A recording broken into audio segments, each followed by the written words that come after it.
بیا د هغې نه پسې زه واپس په ګاډي کې اوچت کړم او ګاډي یوه نیمه ګنټه ګاډي تقریبا مزل وکړلو. نو چې د دغې نه پسې زه هغه ځای ته یوړلم په هغې کې 5-6 فوټه یو پکې انګلیش کموډ و، نور په هغې کې هیڅ هم نه و، نه پکې اوبه وې او دوی بې انتهایي زیات هلته کې په ما باندې تشدد وکړلو.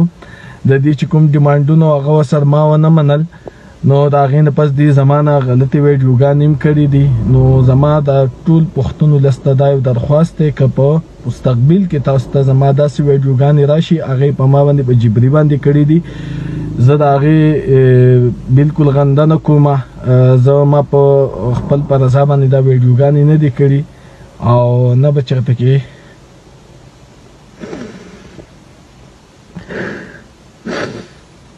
دا به مونږ د پی ټي ایم نه په شا شو.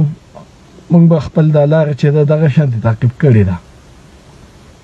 مونږ به همیشه دپاره خپل مزاحمت چې دی دا به مونږ جاري ساتو.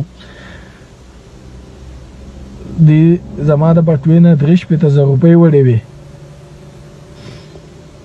او کم تشدد چې دی په مونږ باندې کړی دی نو دا